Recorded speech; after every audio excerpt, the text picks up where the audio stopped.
看见你发的照片了，景色真漂亮。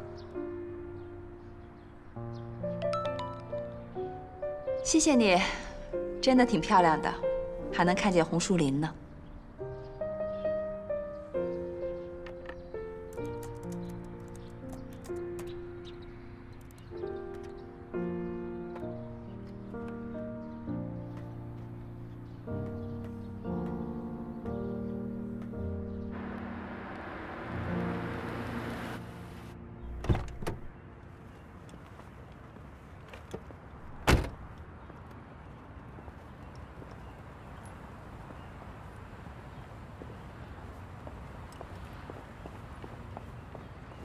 哎，干嘛的？送外卖的。送外卖的。哎，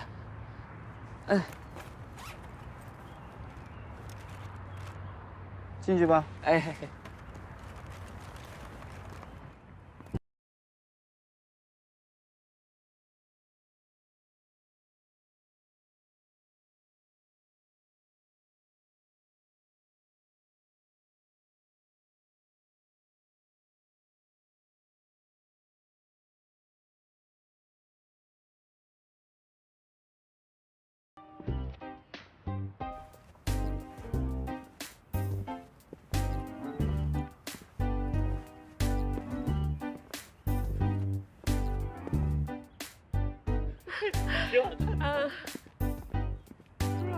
真不错。哎，你别说这小区啊，这环境真好。那湖边才美啊！哎，不照了，照那么多，你就。一大早你们去哪儿了？去溜达一下。哎，那边花开可好了，去照相吧。哎，爸妈，哎，伯伯，你们干嘛去啊？走吧。玩会儿。去哪儿哎呀，啊？不是说好了今天带你们去参观环球中心的吗？几点了？一点时间干，快走吧，赶紧的，赶紧的，走走走走，快，赶紧收拾啊，别耽误时间。好。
能住得过来吗？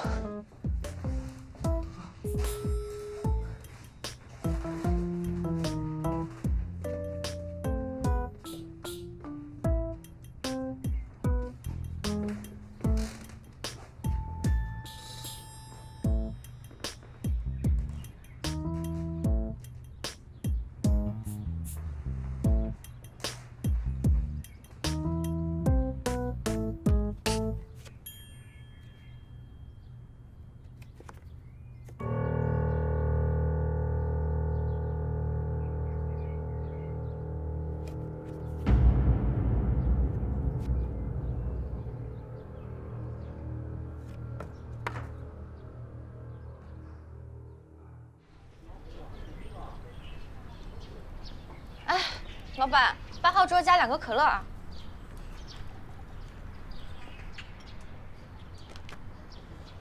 哎，老板，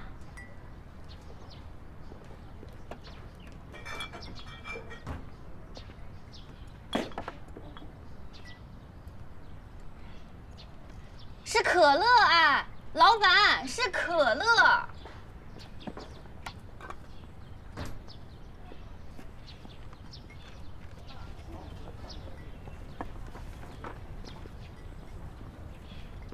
哎，老板，那个车用不了了，明天咋个进货呢？先随便买吧，现在没钱，买了车再说。买了车再说，那后厨不得差了，不关我的事哦。马上就有钱了。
拿呢？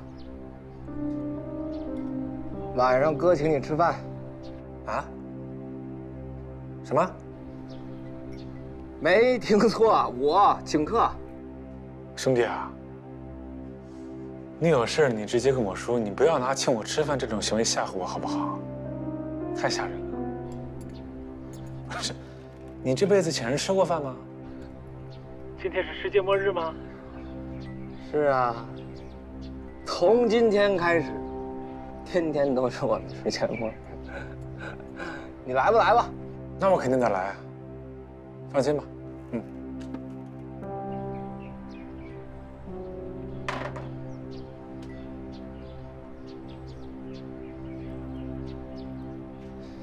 没错。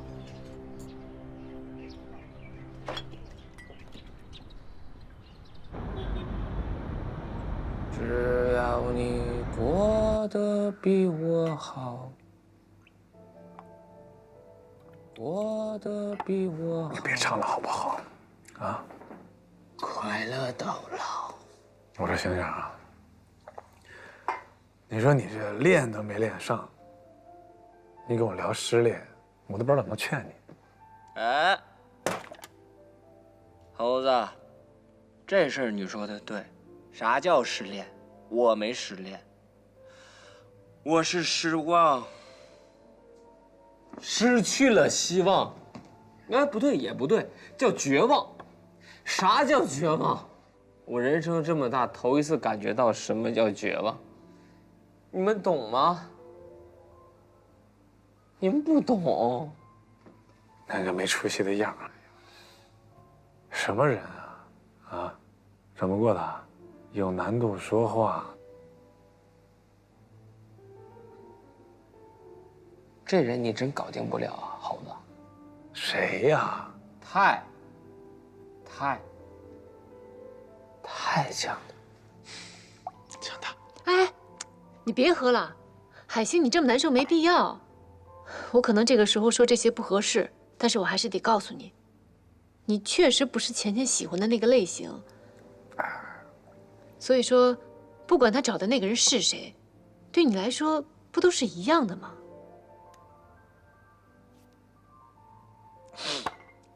一样吗？大表姐，不一样。他俩要真的合适，那我认了。但这个人他，对吧？不合适，他真不合适。你见过这个人啊？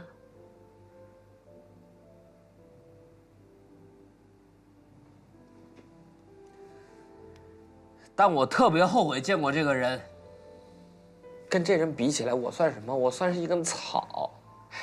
猴子，我有时候我都替自己害臊。你这就没法聊了。我让你努力，你这么丧，尤其是这个时候，你得振作，你得振作。你要是就是咽不下这口气，咱俩喝完这杯，我带你找那王八蛋去。这什么人呢？给我兄弟整成这样！你要为了我，这王八蛋，咱不找。海星，你说了半天，这个人到底是谁啊？这个谁呀？坏人，特别坏。看你这，我跟你聊这么半天，咱俩这么多年兄弟，你不能就被这点事打倒了，对吧？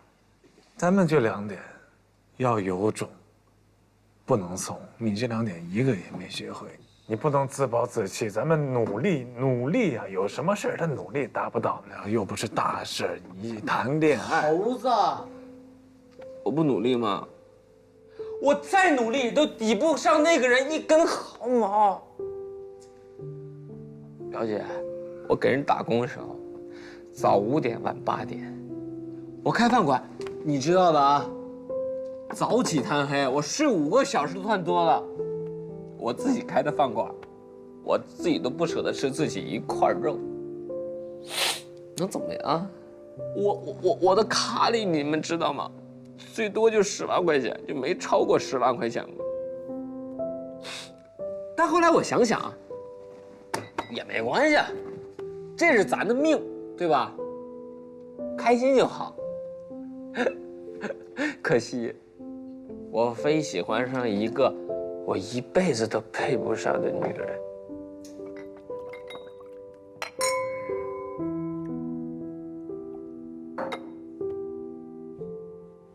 哎呀，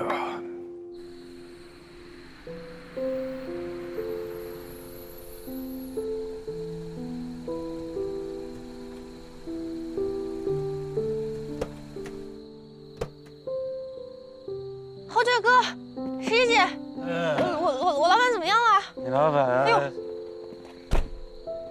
这怎么了？这是？哎，喝醉了！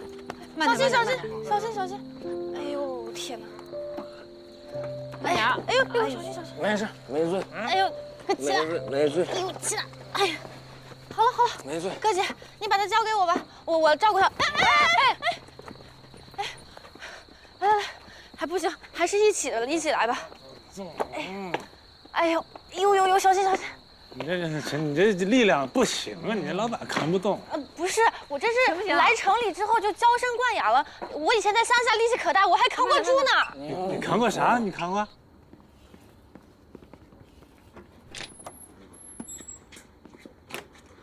太沉了，这也。慢点。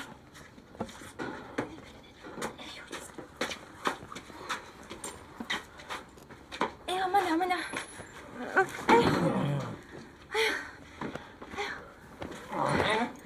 好了。哎呦，累死了！这么沉呢？哎呀！你干啥呢？这我还在这儿。啊？哦，不是，我是想让他把衣服脱了，这样睡觉舒服一点。舒服什么？你这揍他都不知道，还舒服呢？你看他有反应吗？你看。哎，这倒是有道理哈。哎呀，来个帮忙。哎，你慢点。哎呦，我的妈呀！好，谢谢哥。我把他交给你啊，我还真就挺不放心的。有啥不放心啊？我爸也爱喝酒，照顾酒鬼什么的，我最有经验了。我就是怕你太有经验了。啊？哦，你好好照顾他啊。好嘞，那我就不送你们下去了。好嘞，忙活他了，走了。你慢点。把门带上就行了，一会儿我自己锁。好嘞，拜拜啊。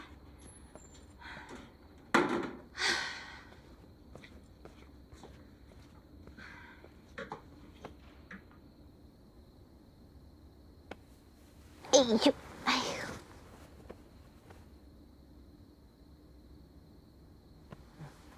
哎呀，怎么能这么睡呢？哎呀，对，好，盖好。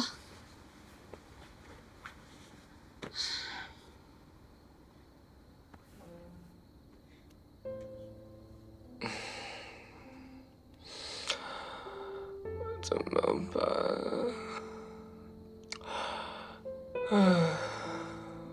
你让我做什么都行，但为什么做什么都不行啊？我就是喜欢你，你怎么就不喜欢我呢？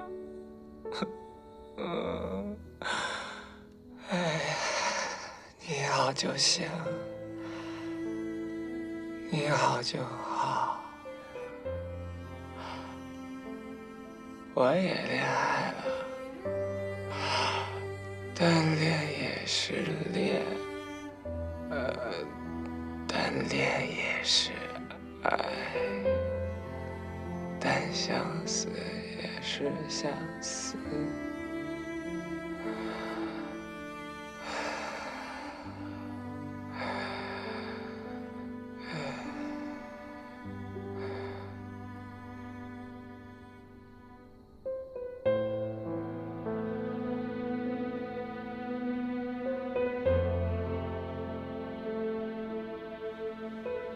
一直以来，我都叫你老板，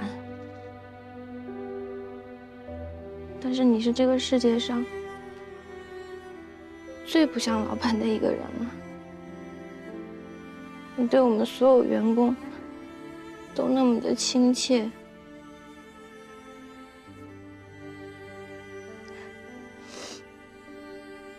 我从农村里出来，你是第一个对我好的。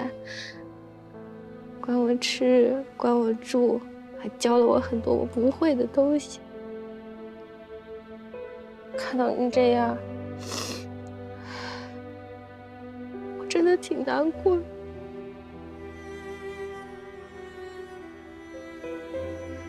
这个世界上明明有那么多好看的小姑娘，你为什么就偏偏喜欢她呢？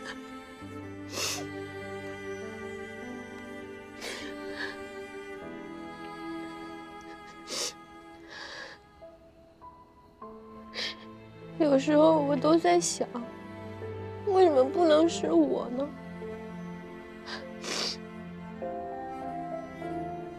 可能我没有城里的姐姐们那么时髦，那么漂亮，会打扮。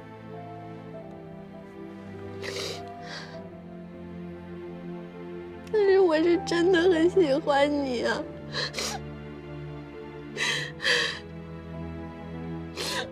我真的想和你踏踏实实的过日子，你可千万不要被外面的那些小妖精给勾跑了啊！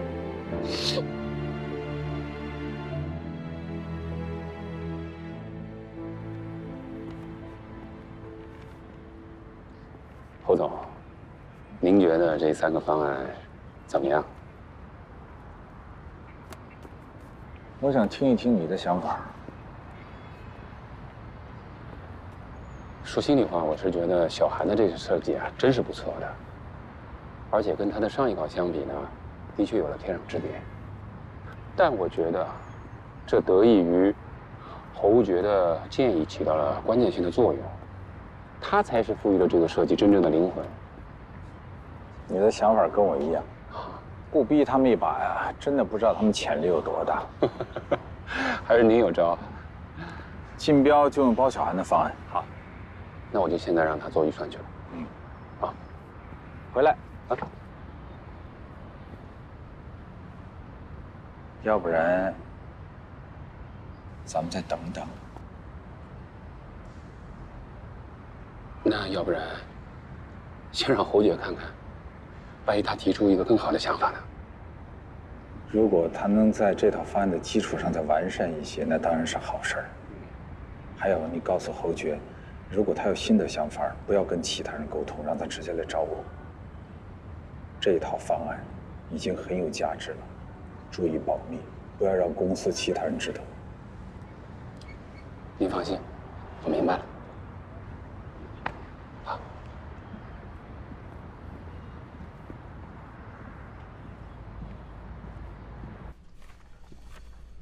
这次这个真是不错啊！啊，我好好看看啊。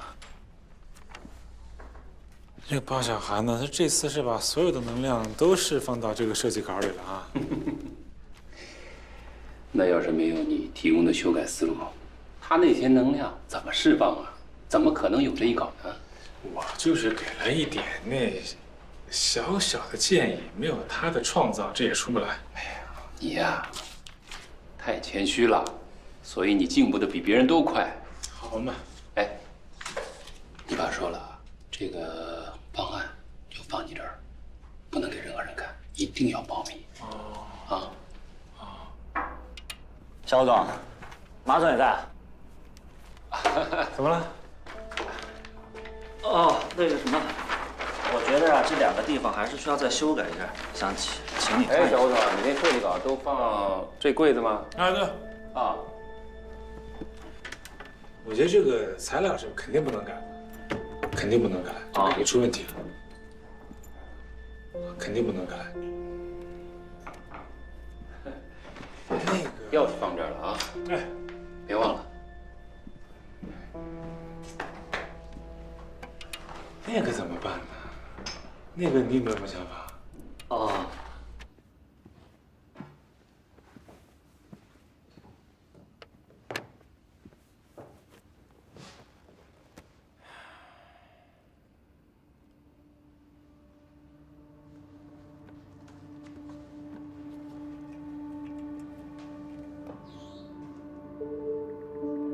货物已入库，按计划索取，定金已付。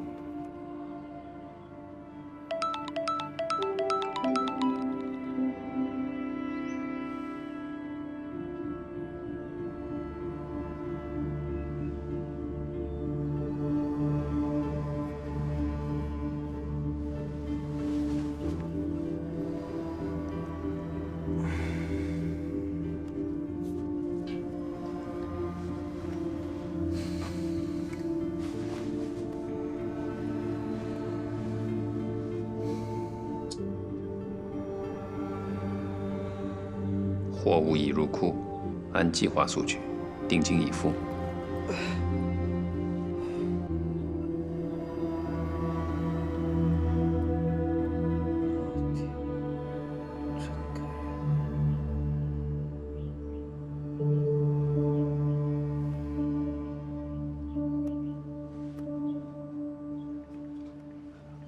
明白。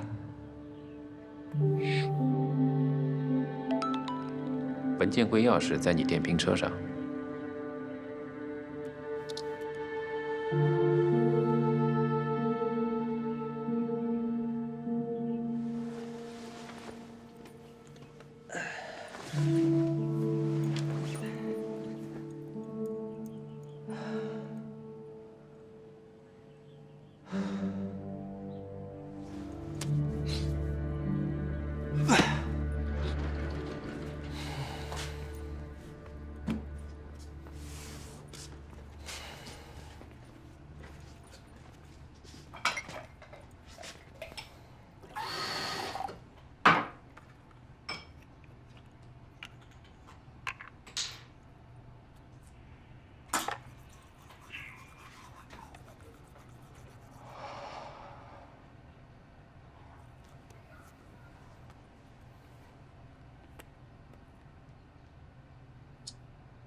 中午一起吃饭吧，来星巴克。这块要同时满足最小截面和折压比，都得考虑进去，知道吗？咱们不能疏忽。行，那我再研究研究。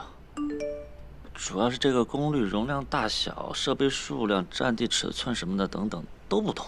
哎，我中午出去吃饭，你跟我一起去吧。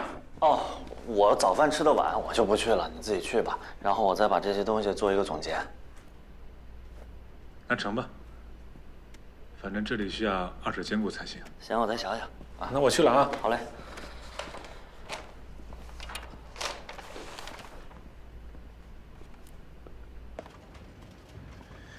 去海鲜那吃饭。要开车吗？哎呀，溜达去吧，那么近。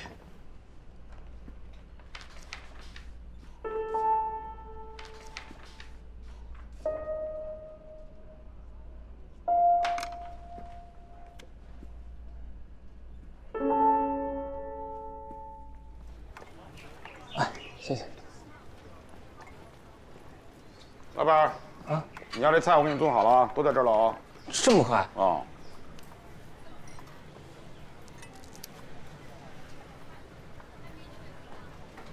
小韩，你盯一下，我出去一趟啊。哦，好。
先生，这是你的橙汁，还有这个榴莲的雪媚娘，请您慢用。有什么事可以找我啊。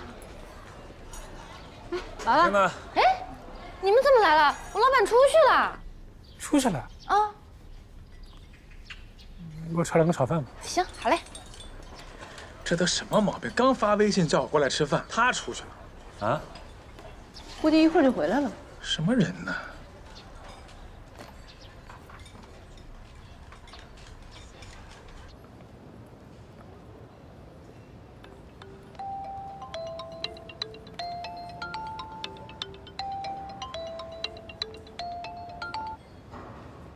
啊，你人呢？你在哪儿啊？我在你店里啊。你自己告诉我来你店里吃饭的，你上哪儿去了？我来你们公司了呀。嘿，不对，你听错了。行，那你们快回来吧，我等你们啊。得，不跟你说了。怎么了？他跑公司去了，正差。那我们是回去呗。遛我玩呢，走了。哇，来吧，来吧，别吵了，我回去了，不吃。啊，就走啦？你们的老板是傻子。走了啊，拜拜。哦，那好吧，那我多吃2份吧。最近新开的那家牛肉面还挺好吃的，这天去尝一下。哎，就今天呢。哟，海星要给小侯总送吃的。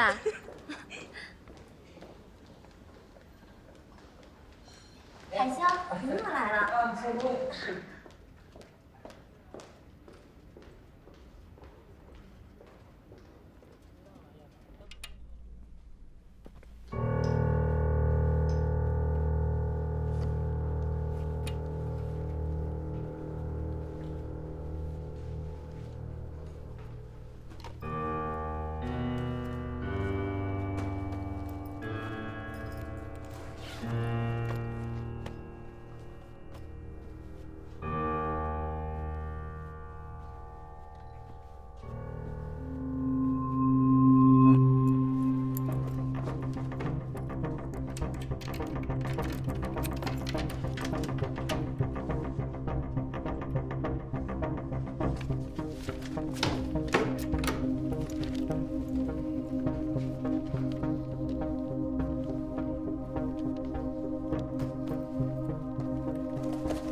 货已拿到。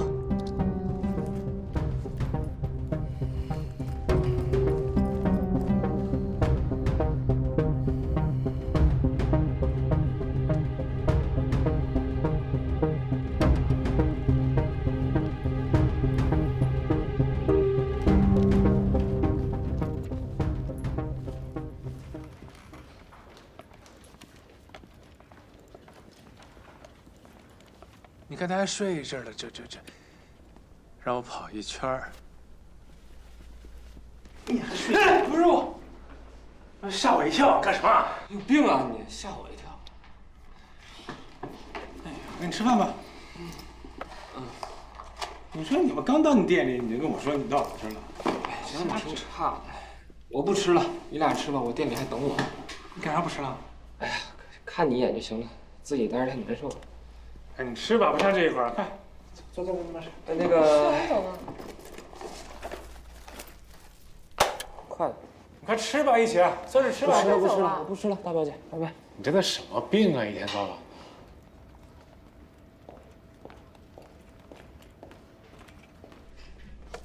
行，我拿出去吃。你在这吃吧。你一个人在这吃吧，快！这约我吃个饭，到最后剩我自己吃了。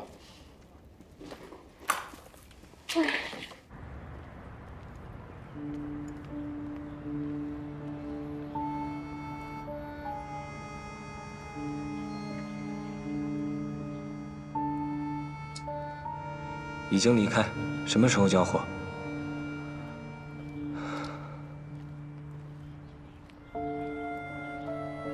等通知。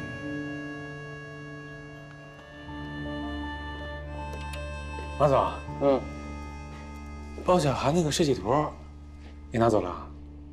我没有啊，我走的时候不是放在你那个柜子里，还把那钥匙放在你桌上，我提醒你要拿着。设计部总监刚才要看，我打开柜子没了。没了。副总，可以了。那个时间段里头，所有的监控视频都在这儿了，是吧？视频都拷贝下了。去吧。那在那个时间段里边，只剩下海星和包小涵在那儿待过。不可能是海星，海星对公司的事一点都不了解。再说他根本不知道我有什么方案。石毅，你说是不是？那小侯总说的完全正确啊，海星干这个事儿没有任何动机啊。那如果海星没有动机，那就只剩下包小涵。包小涵更不可能，那方案就他做的，他偷自己方案干嘛？你说干嘛呀？为钱呢。包小涵是怎么来公司的？相信我不用再重复一遍了吧？啊，对不对？他这个人对名和利是很看重的。对。马勇，让包小涵去一趟会议室，一会儿我要跟他聊聊。好。你别直接找他爸，咱报警就完了。你叫警察一来，都给你查清楚，咱也不用猜来猜去。方案已经泄露了，已经没有一点价值了。警察参与进来也没什么作用。警察帮你查，首先帮你找到真凶，对吧？第二，帮你查我们的资料流到哪个公司去了。但是现在这事儿知道的人越少越好。对，去吧。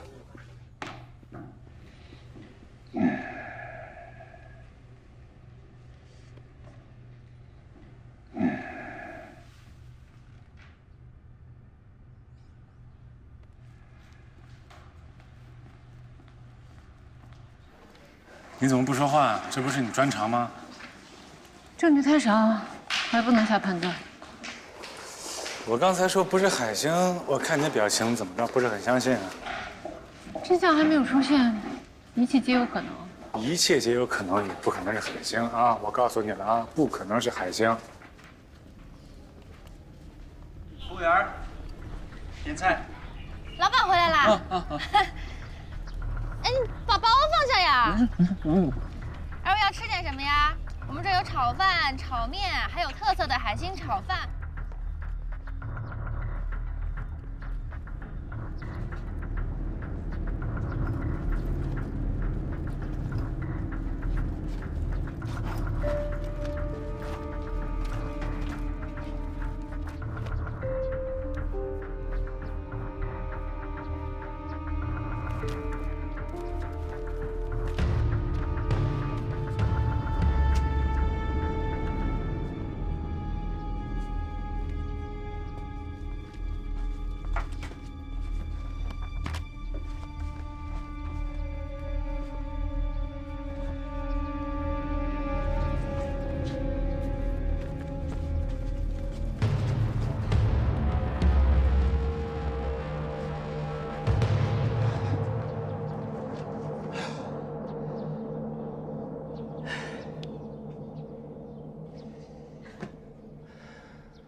侯总，您侯总找我啊？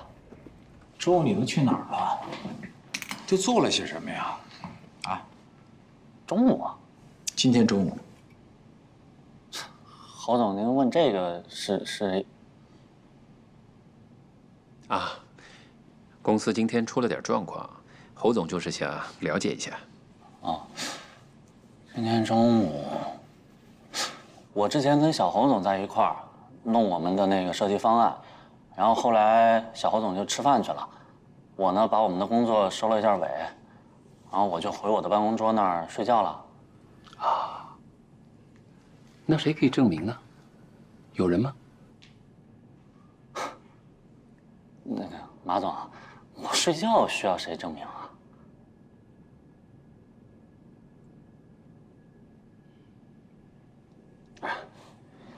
小安，侯总是非常爱惜你这个人才的。当时咱们见面的时候，他是立刻拍板，说一定重金要把小韩给挖过来，给了你那么好的公司平台，让你去展现自己。这次还把比海城大5倍的项目都交给了你啊！你想想，就这种机会，那是多少设计师梦寐以求、求之不得的。你自己心里应该有个数啊！不要辜负了侯总，你说呢？哎，当然，我非常感激。包小涵，你是个聪明人，咱们之间用不着揣着明白装糊涂，好吧？侯总，您这话说的我反倒有点糊涂了，咱不妨有话直说好吗？好，那咱们就直说。你的方案在侯爵的办公室被人给偷走了，时间就发生在今天中午。啊？这怎么可能啊？那怎么办啊？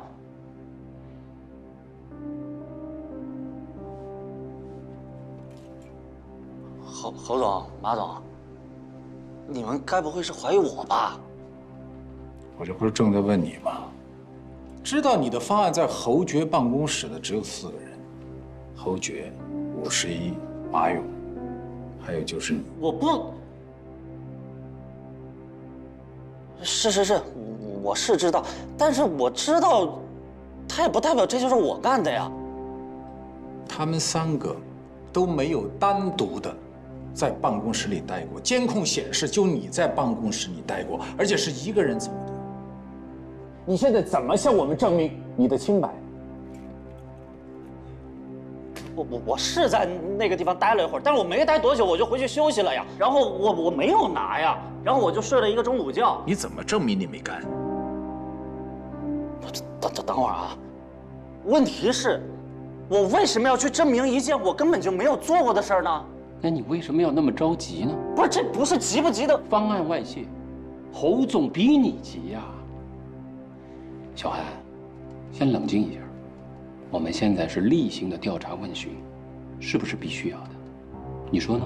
不是，这不是例行询问，你们分明就是在怀疑我嘛。你怎么证明你没干？等会儿啊，问题是，我为什么要去证明一件我根本就没有做过的事儿呢？那你为什么要那么着急呢？不是，这不是急不急的。方案外泄，侯总比你急呀。小韩，先冷静一下。我们现在是例行的调查问询，是不是必须要的？你说呢？不是，这不是例行询问，你们分明就是在怀疑我嘛。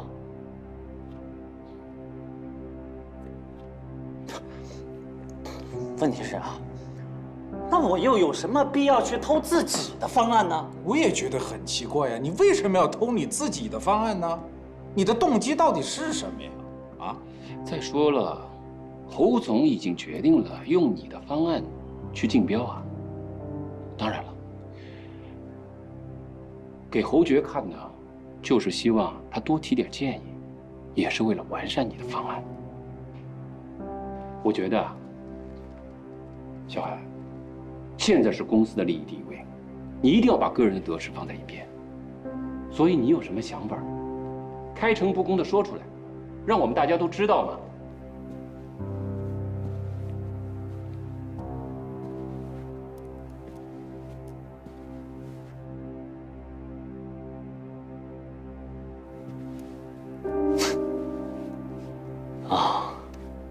听明白了，你们根本就不是在怀疑我，而是咬定了这件事就是我做的，对吧？行，既然话说到这儿了，那我也就多说两句。首先，我没做过就是没做过。是，当我看到我的设计方案摆在侯爵的桌上的时候，我的确很吃惊，而且我很郁闷。我心想，我这一次我的心血又要归功于别人了。但是呢，我又能怎么办？我什么都做不了。所以我心情很糟糕，我连中饭都不想吃，我只想休息，去睡一会儿，调节一下我的情绪。再其次，你们刚才说待我不薄，我真的不知道这句话从何而来。是你们二位当时把我挖过来的，对吧？也是你们当初承诺我重金和职位的。但是现在呢，至今为止兑现过什么？我不想一直做别人的嫁衣，我也要生活，我也要吃饭，但是你们现在给我画的饼，我没法生活，并且你们对我最起码的尊重和信任都没有了，严重的践踏了我的底线。所以我觉得我没必要在这儿了，真的。你说这话，你想干什么？想辞职啊？啊，好啊，智荣建设向来是来去自由的，尤其是对那种忘恩负义、过河拆桥的人，送你5个字：再见不远送。是我忘恩负义，我过河拆桥吗？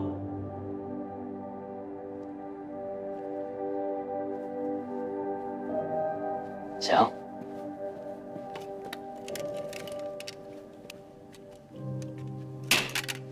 再见。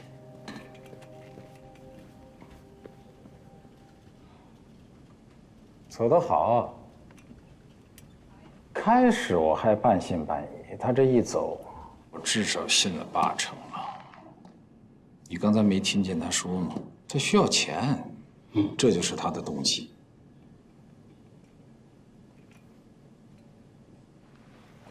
我觉得也许是其他公司高价收购了他的方案，想阻止我们中标吧。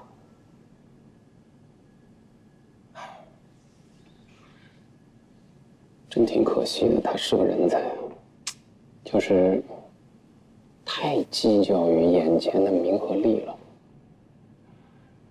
也辜负了你的期望。辜不辜负倒无所谓。方案出来之前我还敬他3分，现在方案都已经外泄了，对我来说都无所谓的事情了。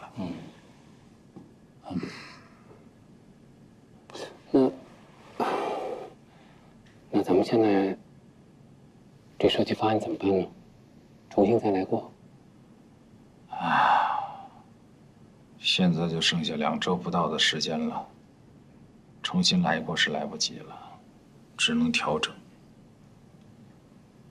这样，通知大家半个小时以后到这儿召开紧急会议，商量一下这个事儿。好。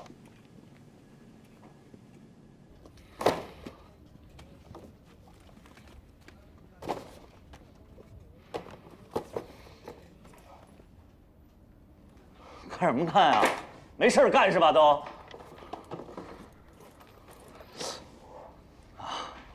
你们事儿就是看着我是吧？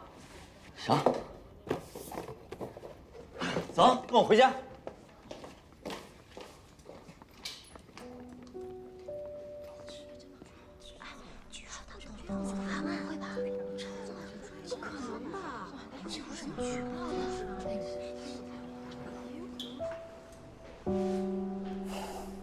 你的咖啡。我爸说包小涵自己承认了，但是我有点不相信呀，总感觉哪儿不对。不可能是包小涵。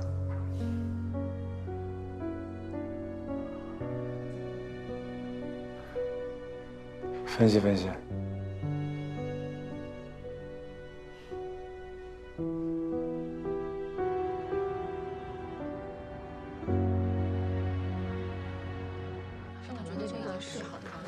侯总，侯总，侯总，侯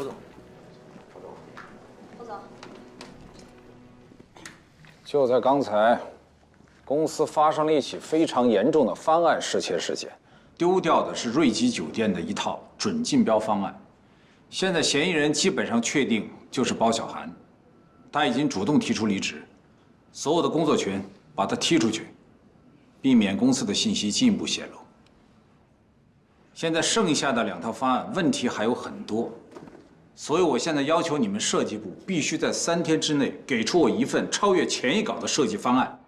在座的各位也都可以积极的参与进来，不管是建议还是意见还是设计方案，只要最后被我们采纳，都会有重赏。还有，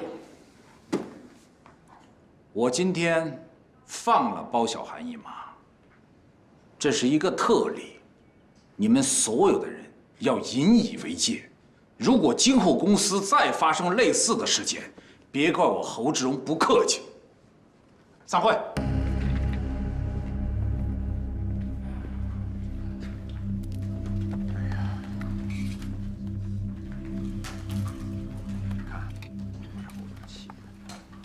不知道啊，这为什么是谁能想得到？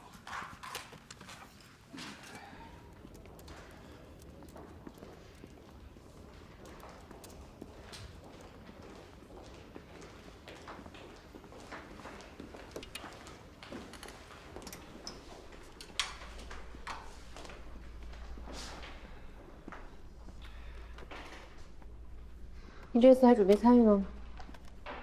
参与啊！之前海神的项目丢了，我又重新做了一个，然后又做了一些调整和改动，我感觉现在效果非常好。你还挺有心。这不你教我的吗？认真对待工作。那你继续好好工作吧。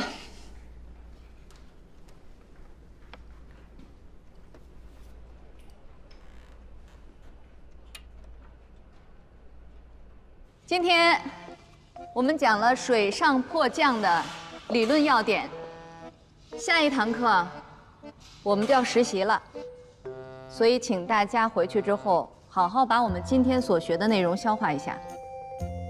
下课。老师再见。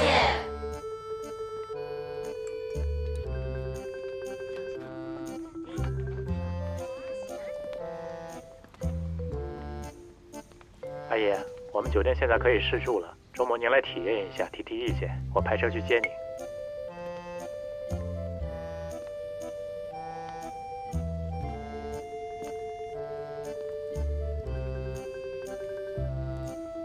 安吉请你了吗？啊，你也去？什么叫也呀？我好歹是11的亲爹，你以为他是请我们的？他宠的是你闺女。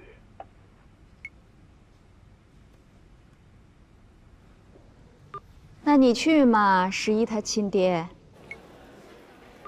我是亲爹，我当然要去考察。到底去还是不去啊？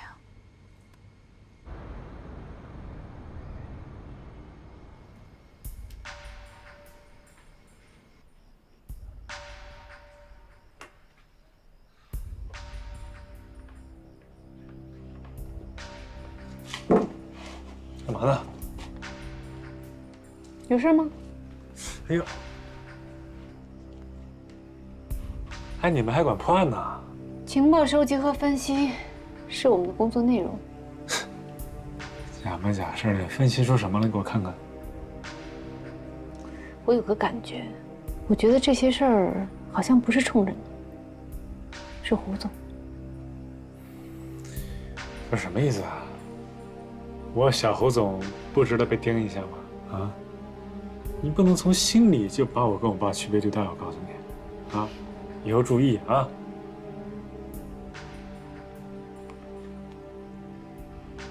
这个马勇是怎么回事啊？还不确定，我只是把所有的异动都整理出来。你不确定，你瞎提什么？我爸跟马勇的感情比跟我还好呢。瞎专业，好好看啊！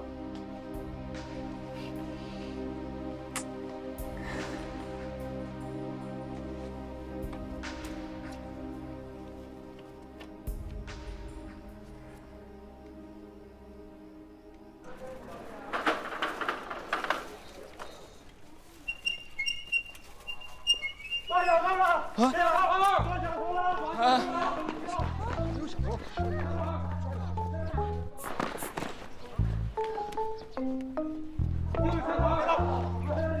忘了，去派出所，走，别动。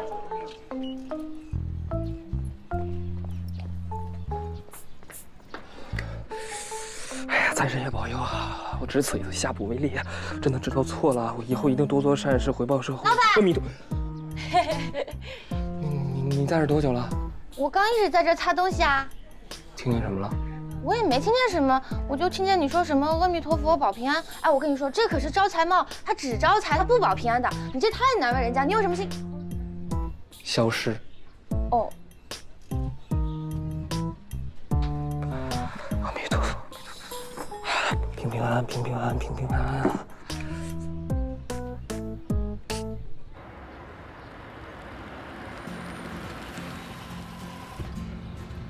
叔叔阿姨，哎，蓝旗，叔叔阿姨，小心小心，欢迎欢迎欢迎欢迎！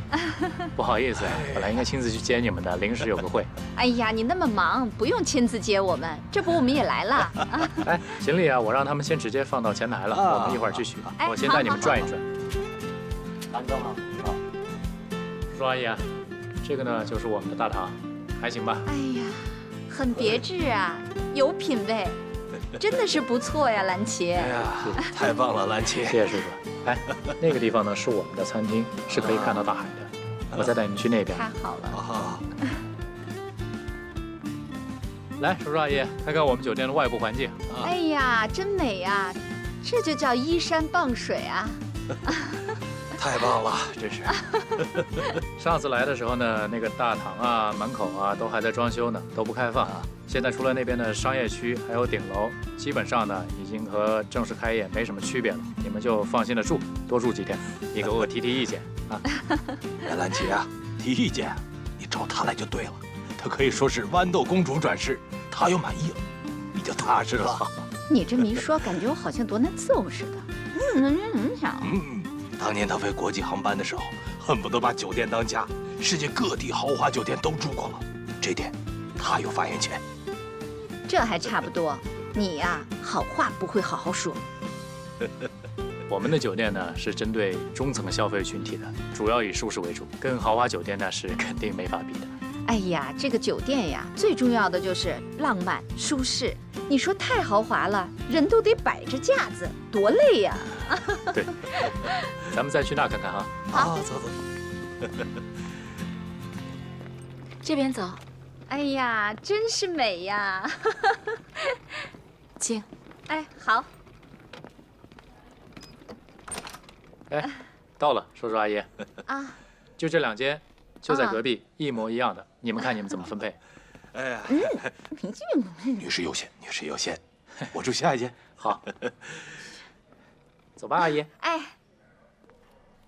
哇！哎呀，好漂亮啊！哎呦，太棒了！怎么样，阿姨，这房间还满意吗？哎呀，太好了，太好了，真的太好了，有品位，有格调，我喜欢。让您喜欢就好啊！一会儿饿了下楼吃饭。好嘞。哎，有什么事儿给我打电话，我看看叔叔去。好好好，把这儿当自己家一样啊！快去吧。好好享受。好。哎呀。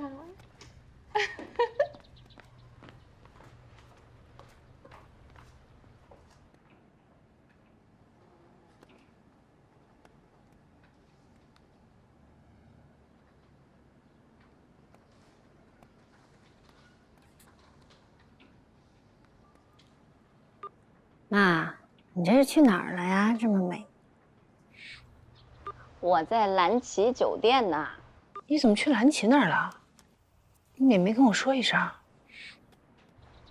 我这不就跟你说呢吗？十一啊，蓝旗这酒店弄得真的是不错，你抽空一定得过来看看，听了没？是跟我爸一起去的吗？我才不跟他一起呢。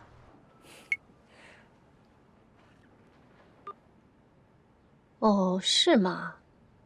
我还以为照片后面跳起来的是我爸呢。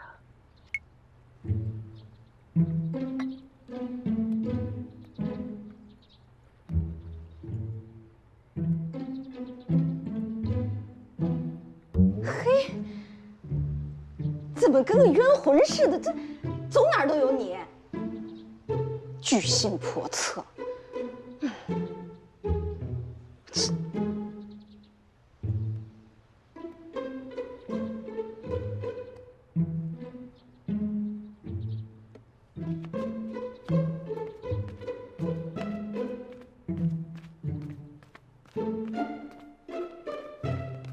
英楠，你去哪儿了？去海边遛弯了，那太美了呢，沙滩。你遛弯遛到我手机里了，遛到我照片里了。哪儿？你自己看。我看，这也能拍得进去。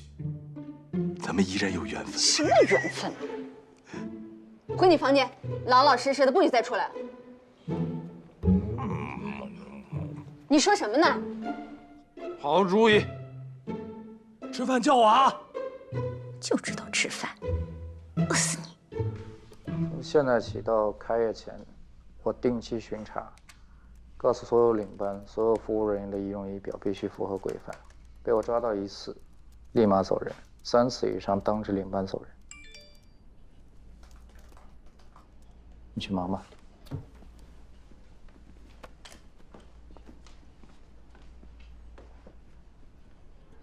谢谢你对我爸妈的照顾，他们很开心。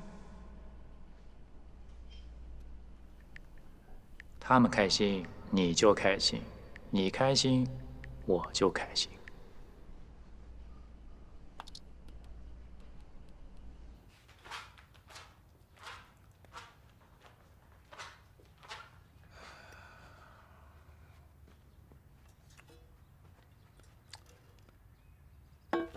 哎，你在那笑什么呢？我看你半天了。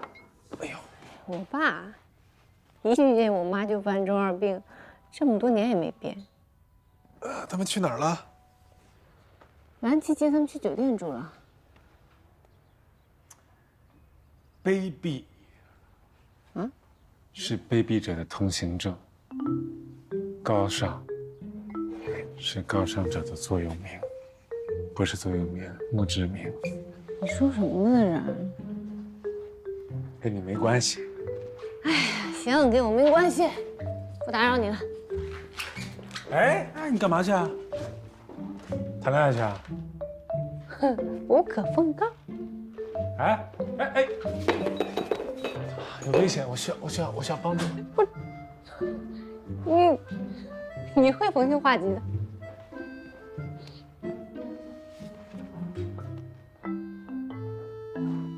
什么人？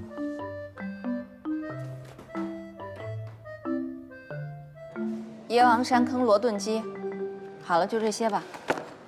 好的，请稍等。不要味精啊。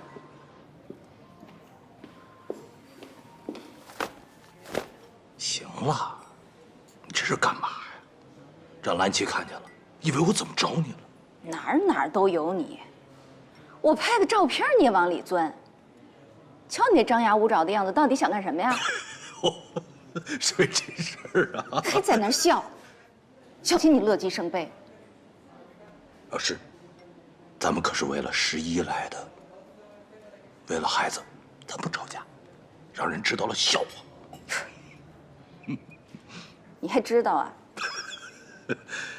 哎，英楠，咱们说正经事儿啊。兰琪的意思已经表达得很清楚了，关键是她事业有成啊。11这次可不能犯拧了。犯拧也给他拧回来。像兰琪条件这么好的人，上哪儿找去啊？要什么有什么，跟11还有感情基础，这要再成不了。想想，他们俩之间还有什么能成为障碍呢？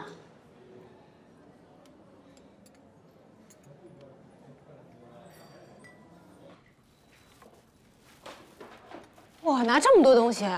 是，我就住1个晚上吗？是，我也不知道他怎么带那么多东西。我要去给晨晨他们做个大餐，尝尝我的手艺。好主意。这鸡蛋我放边上，别弄碎了。哎，你这么多佐料都带去啊？都得带，这调味儿的、勾芡的、上色的、勾汁儿的，全都得带。哎呦，真是也不嫌麻烦，真是带那么还挺专业的。我的厨艺是我的泡妞利器，每个吃完我做饭的女孩都离不开我。你说什么呀？你泡妞？我给你准备这么多东西，你拿去泡妞的呀？那不行，不给了。不是，我跟你说了，开玩笑，闹着玩的，别当真。松手。哎呀，太认真了。那这能跟你过日子的人呐，那就是跟你吃泡菜泡饭都行的人。那不行啊，我的女人，我能让她吃泡面吗？那不光要天天吃我做的大餐，还得回来吃您做的红烧肉。那不行，我的红烧肉啊，只做给11吃。我呀，泡的就是11。哎呦，说什么话？那什么泡11，多难听啊！真是。就是想最近啊，心不在焉的，也不知道在想什么。我觉得吧，哦，知道了。你们俩说什么悄悄话呢？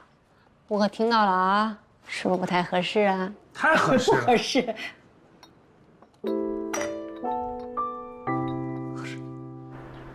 丽丽这个不靠谱的，刚才给我发信息说让咱们接她一趟，收拾不完。哎，凭什么呀？为啥你就要接她？我还要到你家集合。因为你优秀，你最优秀。她不是磨叽吗？一贯的，你又不是不了解她。好吧，就冲你这句我优秀，那就接她喽。哎呦，行了吧，受不了。哎，你看我这耳钉好不好看？还可以。我觉得你今天口红颜色特别傻，一点都不适合你。限量版的。我给你试下我新的。我说美女啊，我们就出去1天，你拿这么多箱子啊？这就是1晚上的东西啊，而且有很多重的东西我们都没有搬呢。这就是女人，你不懂的。看你那样儿，麻烦死了。行了，走吧。你上这个车，叫你保镖开车跟着，大壮跟着他。啊，介绍一下，这是我家厨子。哎，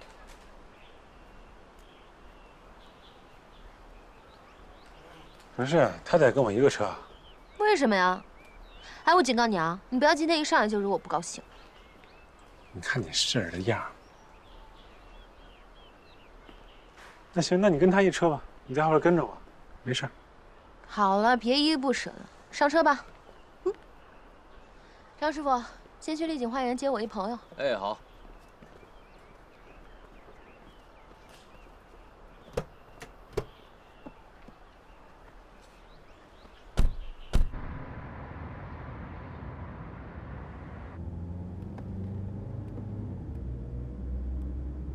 哎，我们来自拍吧。好啊。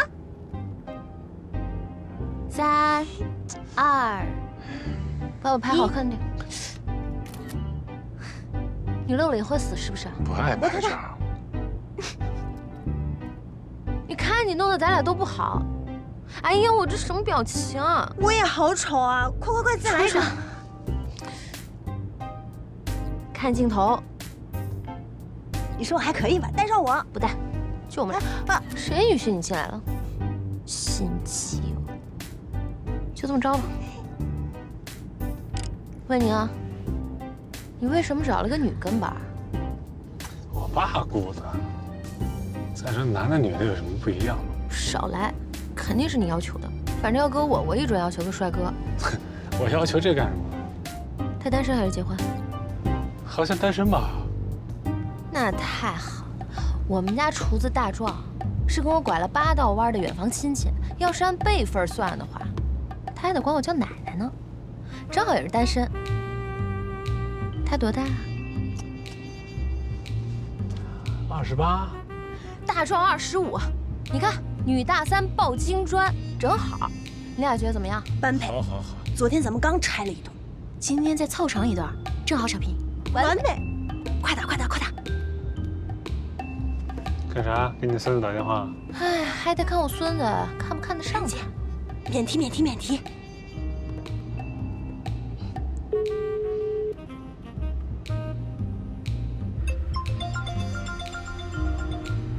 喂，壮啊，听见我说话了吗？现在坐在你旁边那个女的，是我这个兄弟的跟班。他说呀，这看见你就一见钟情，欲罢不能，根本控制不住他自己，喜欢你喜欢的不行，真的。你看看，看得上不？喜欢喜欢。我就知道我孙子肯定喜欢。你跟我说让我帮你介绍的，我可是把这个话都放在这儿了，我都已经把人给你放那儿了。你剩下的看你自己啊，去吧，皮卡丘。哎，别挂电话啊。好，谢谢姐啊。你好，我叫丁大壮。哦，你好。我们刚才互相介绍过了，我还叫51。我家在安徽黄山，家里有兄弟姐妹2个，我还有个弟弟。我今年25，以前是开饭馆的，身高184，不对，1米73，体重82公斤，不抽烟不喝酒，以前开过火锅店，卖过烧烤，烤过骆驼，烤过骆驼。现在在晨晨家做厨子。他这个自我介绍太诚恳，人家这叫憨厚老实，懂吗？不像你们这种油嘴滑舌，一般人受不了。我告诉你，那是你那个保镖，你那个跟班太凶了好吗？把人吓着。不好意思啊，我刚才没听清你说什么。你家是山西的？山西黄山的。山西是个好地方。不是山西的。那山东的？不是，我家是安徽的。哦，安徽大同的。不是。那山西黄山的？不是山西的，跟山没关系。那你家不是黄山的呀？是，不是。是还是不是？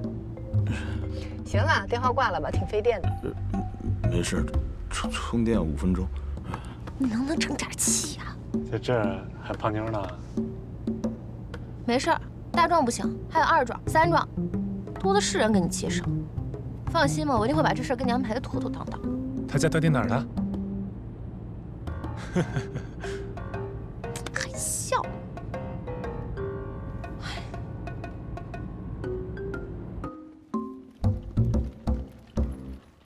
2618，一起的吗？这边啊。这个哦，这个方向。我们在这边啊。我们在这边。哎，一会儿怎么安排呀？沙滩见吧。好了。哎，行了，不要了。行了，差点忘了。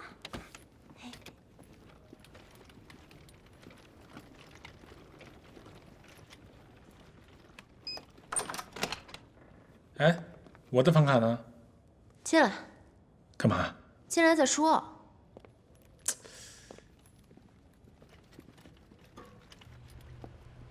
干嘛呀？不干嘛，房间在这儿。啊？不合适吧？给你美的，你住那边，我住这边。壮，把我行李拿到那屋里去。哎，你干嘛去？你又不住这间房。我知道。你知道你还往那边走？我要检查房间。这房间有什么可检查的？这是我的工作。哎，你这个保镖真有点意思啊，他怎么什么都管你的？不是你挺有意思的，干嘛安排一个房间啊？那我多给你待会儿不行？况且井水不犯河水，谁碍你事儿了？而且我们离那么远，我不能把你怎么着？真是啊！东西放好啊，我先回房间休息了。哦，行，回房间。哎，好嘞，姐。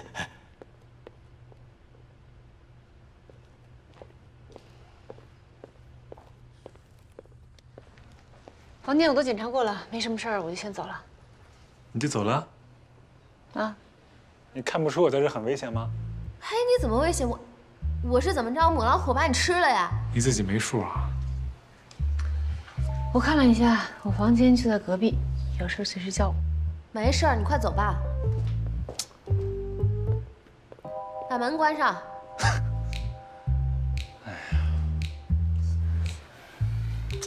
干什么？什么干什么？回房间。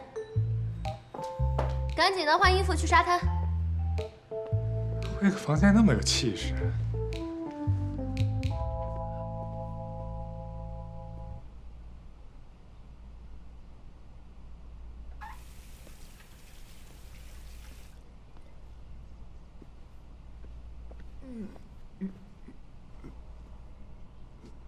你住这个房间？对，我姐安排我住这儿的。好的。那不关门呢？啊，你去帮我买。你怎么在这儿？我姐安排我住这儿的。啊？哦，哦，那个，有个事儿跟你说啊。你姐那边她好像有什么事儿找你，你没带房卡吧？没有。没带啊？那你去吧，去吧啊。什么东西？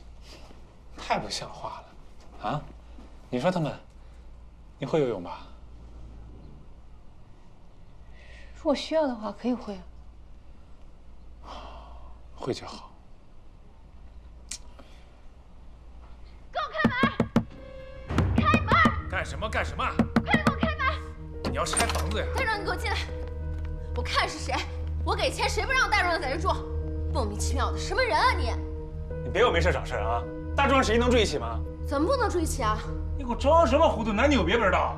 哟，现在混的小宝贝儿是吧？他金贵，我告诉你，大壮更金贵。大壮20多年来从来没谈过恋爱，他们俩在一起谁吃亏还不一定呢。陈小姐，麻烦你还是注意一下措辞。这有你什么事儿？你算什么东西？给我滚！真真，我告诉你啊，你要是连对人最起码的尊重都没有，以后不是你这朋友。行啊，侯爵，你现在向着他是吗？我告诉你，你要向着他的话，我就回去告诉我爸，让我爸不要跟你爸合作了，再也不合作了。想得美，什么合作？滚！你们都给我滚！行，算了，不就一个房间吗？大壮住里面，我住沙发。说什么呢？不可能！我告诉你，这不是一个房间的事儿，懂吗？我侯爵的人，我不差你一房间，不能欺负我人，知道吗？你的人，你根本不是他别给我废话！走了。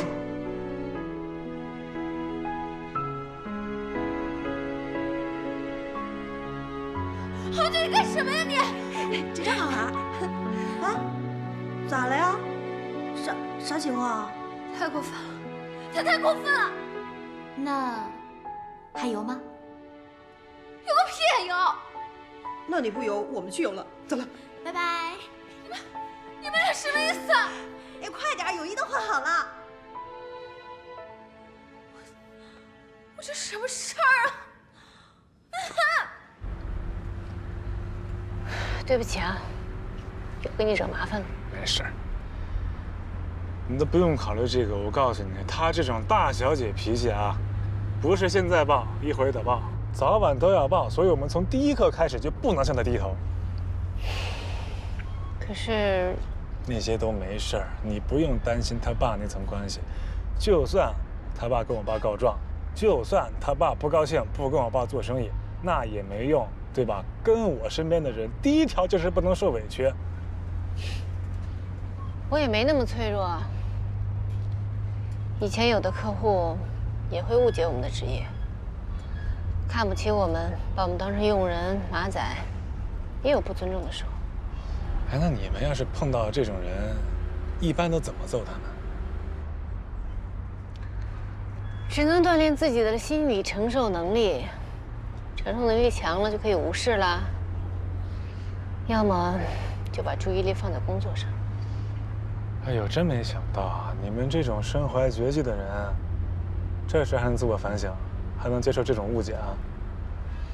这没什么大惊小怪的，有几个人不被人误解？你不也一样吗？被人误解是靠家庭背景，这个时候只能靠自己努力去证明自己，别的都没用。对，你这个说的太对了。我就因为我这个家庭背景，之前我一朋友说我跟陈真像，当时我就急了，说什么呢？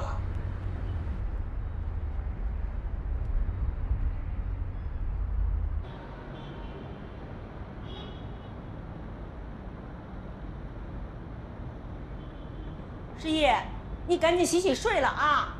咱不跟那熊孩子一般见识，犯不着。这孩子真是太不懂事儿了，他。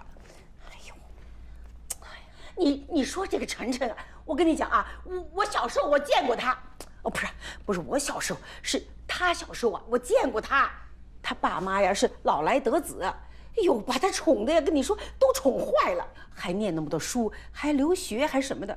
我看他学的知识啊，都被狗吃了，真是。哎，诗怡没事吧？没事儿，我找找。哦，这还差不多。你说你也是，今天跟我说那个什么，我这是激将法，那我就有点担心。你知不知道，你要是激将过了，那会伤这11的。我哪知道啊，我也没招啊，这意外太多了，我这套路我也套不住啊。小子，你给我记住了，无招胜有招，你就慢慢套吧。哎呀，行了行了，别在那玩了，赶紧去睡觉去。睡觉睡觉睡觉，天到晚就给我惹事。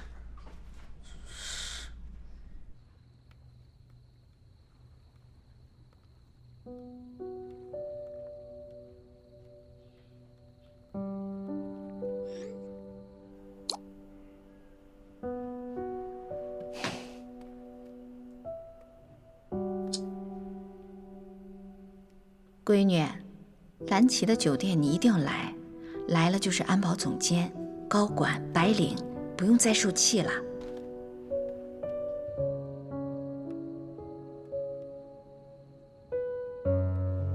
闺女，工作累不？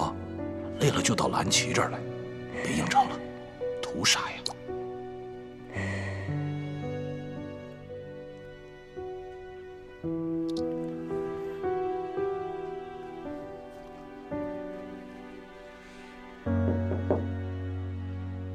进来。这个是张姐给你做的凉茶，啊，让你败败火。谢谢。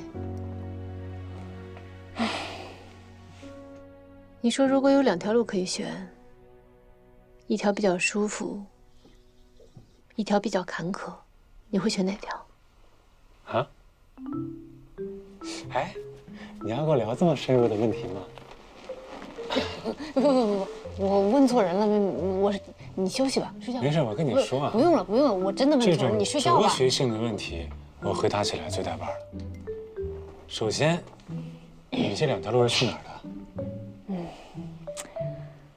人活着呢，最终都会死。啊，我懂了。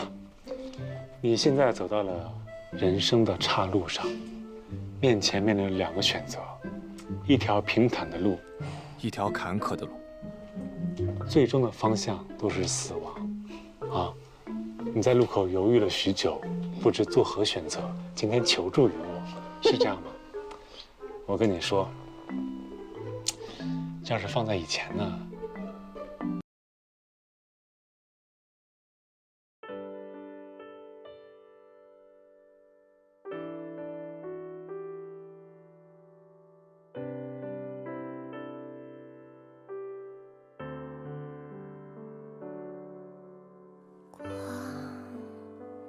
追逐远方的梦，听风吹起了想象，如果有一天迷失方向，泪光